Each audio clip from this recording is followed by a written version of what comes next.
Is it on? It's on. Oh. I just wondered if you could tell me a little bit about your car. Ah, right. So she's a 1936 Austin New Ascot 12.4, registered in December.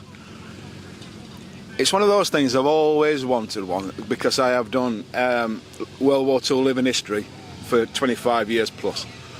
So I thought to myself, I'd like to get one pre-war and do it as an ARP car, ARP rescue car, because I'm also interested in the Sheffield Blitz. So I'm trying to make it look as though it would have done during the Sheffield Blitz in December 1940.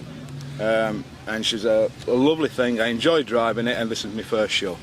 Well, thank you very much. I just wanted to mention something that obviously, unfortunately, quite a lot of books about ARP wardens about the war are written by women, not so much men. So there are quite good historical books that you can pick up and gather some information that you could put on your sheet in front of the car to say this is why you've preserved the car in this fashion. Lovely. Well, thank you for that. Yeah, I know there are a hell of a lot of women in the ARP. Doing vital jobs, absolutely, yeah. And you can't give them the credit enough for the people who did that during the war, like, you know what I mean? Could you just show me around your car and open the door for me? I certainly can.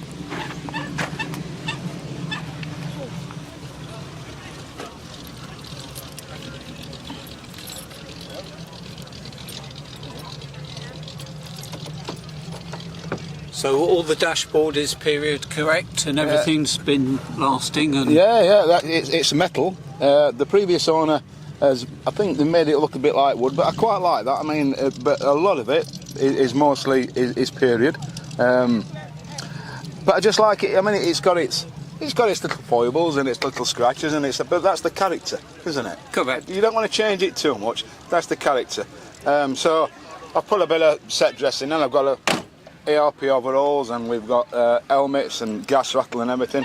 And so what I did was I've painted white lines so it could be seen in the dark. Yep. As you go around.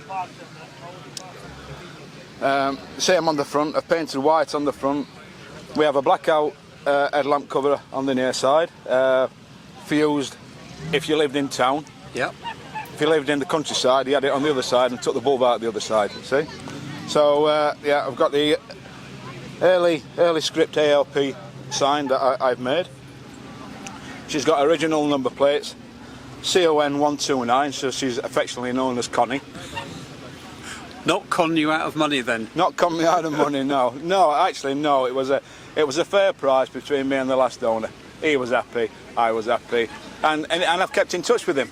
And he wants to meet me and come down. And through the post the other day, he sent me the tail fin of an incendiary bomb, German incendiary bomb that his mother picked up in the garden after an air raid, which is brilliant. It comes with a little provenance as well, and that's great. So, but I've not brought it today. I could have shown it you.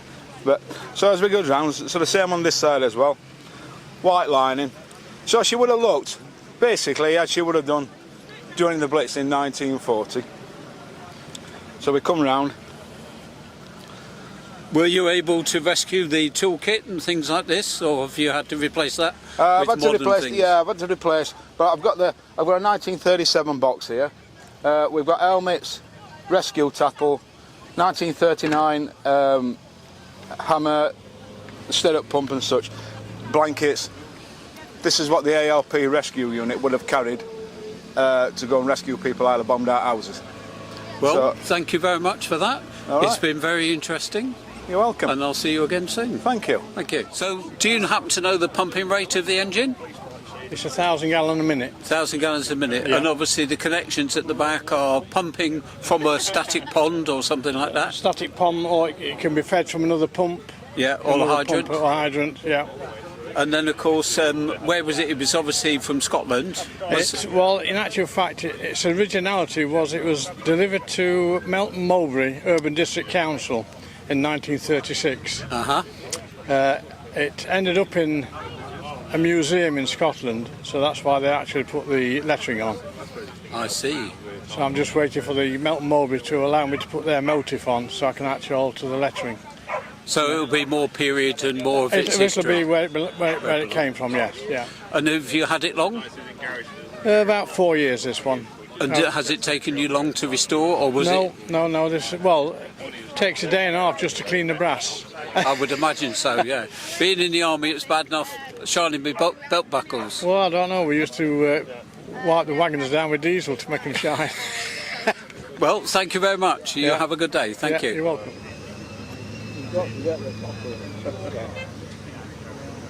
So we're here at Thoresby Car Show today, and could I ask you your first name, please? Paul. Paul. Hello, Paul. If you'd like to just stand to one side of your car so we get a picture of the front of it. How long have you had the car? It's probably about 5 years now.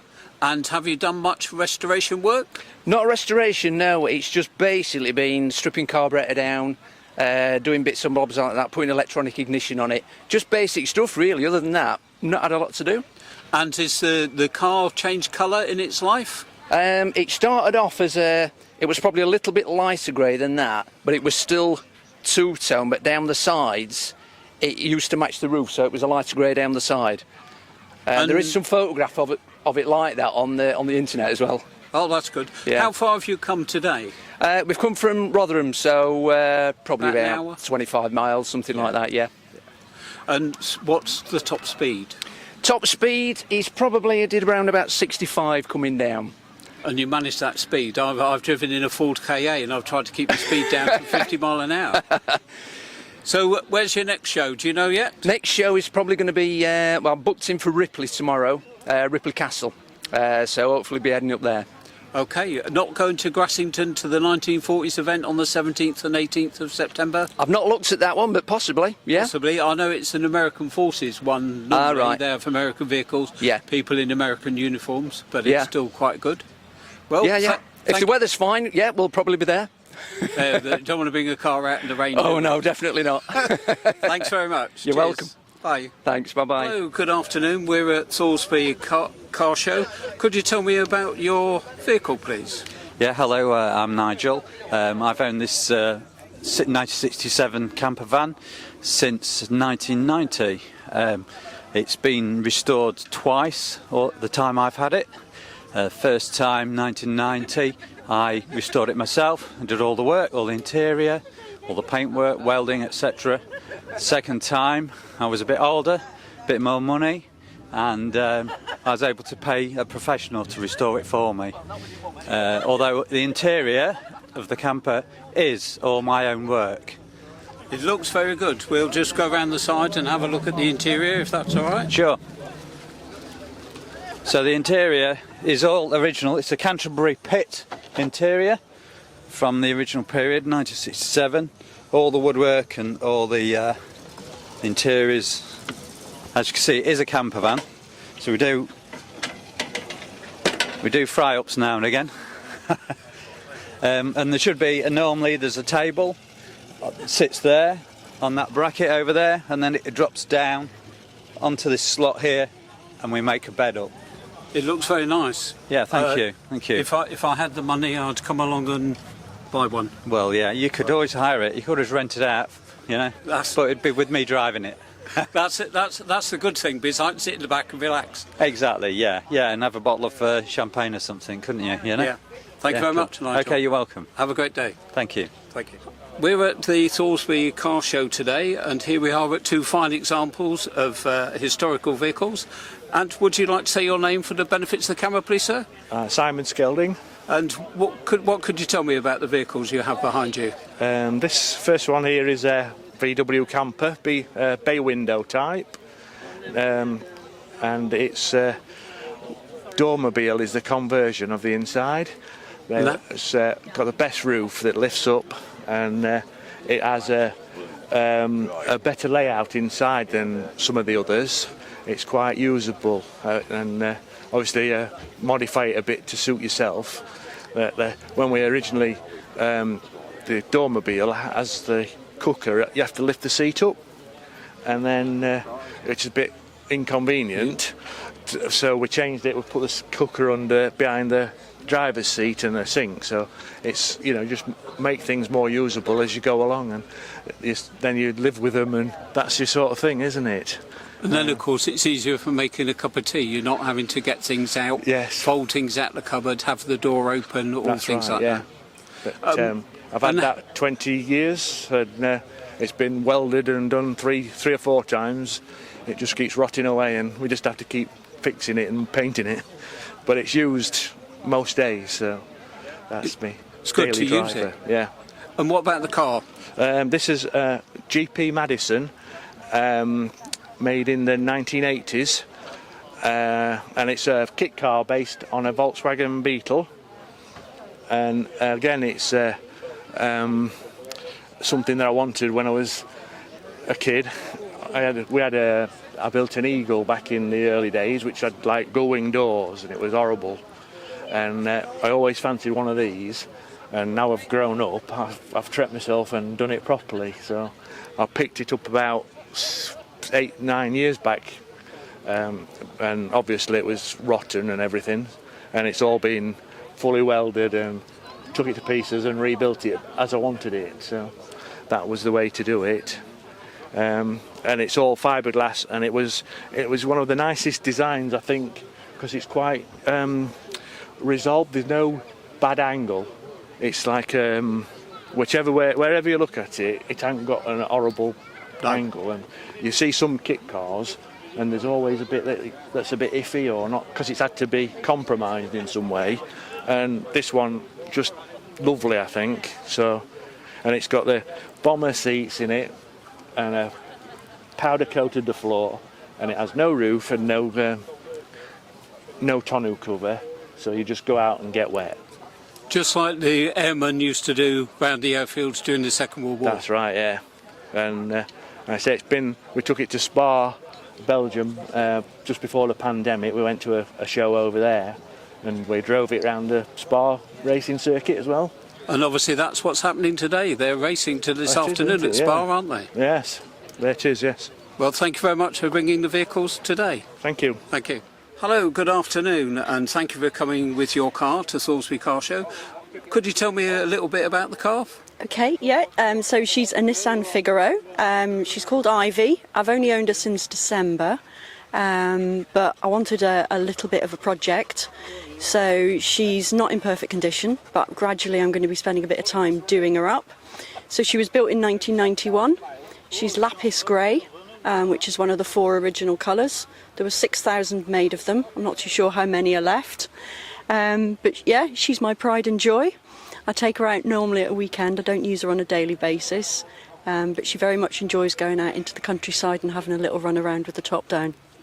Do you dress in period style when you go out in it, or are you more of a later fashioned girl? I don't do that though. I know a lot of people do, and it looks fabulous. But no, I haven't gone down that route yet. But you know, never say never. You never know. You could be on parade at Matlock Bath, all in period costume. You never know. Eating a 99 out of a cornet. Absolutely. And thousands of people coming up, motorcycle riders, saying, "Would you like a lift on my bike if I can have a lift in your car?" Yeah, absolutely. It could happen. Well, thank you very much, and thank you very much for coming today. Pleasure. Thanks. Thank you. Today we're here at the Thoresby Car Show, and we've got some motorcycles here. I found a nice young gentleman who's willing to talk about his motorcycle, which we're filming at the moment. It's up to you, sir. What can you tell us? This is a Harley Davidson 1200 Sportster Custom. I have had it repainted in the flames. If you look on top of the tank, it's done in a Ghost Rider theme. I'm very proud of it, and I love it a bit. How many miles have you been in it? I've had it about 3 years. I think I've done about 8,000 or 9,000. It only had 2,000 miles on it when I bought it, and it was 5 years old. So it's hardly been anywhere. Is it a Sunday driver, or dry weather driver, or all-time driver? Well, whenever weather lets us, really. I won't drive it in ice. No. Just in wet, I don't mind, because they do wash. We've got all the equipment to wash it and polish it. This one's the wife's. This is also a 1200 engine, just the same. It's been what they call stage 1, so it's been souped up a bit, and it's had a custom paint job as well. Just out of curiosity, quite a lot of motorcycles have been converted to electronic ignition and injection. Are these still aspirated by carburetors, or are they? No, they are the EFI, so it is electronic.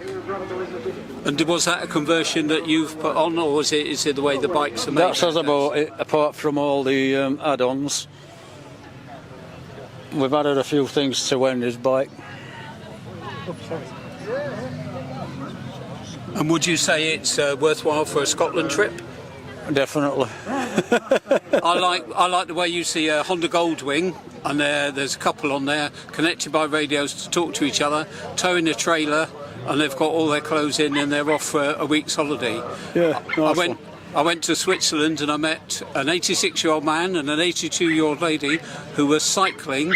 I believe they said to Vienna, but that sounds a long way from Switzerland, but I don't think it is. It's not that far. A long pedal, but isn't in it? 12 days, and they were paying people to move their clothes on in a van, and they were just cycling with the day pack on their back. Nice one. But if they can do it pedalling, we can do it riding. We can do it with an engine, can't we? Thank you very much.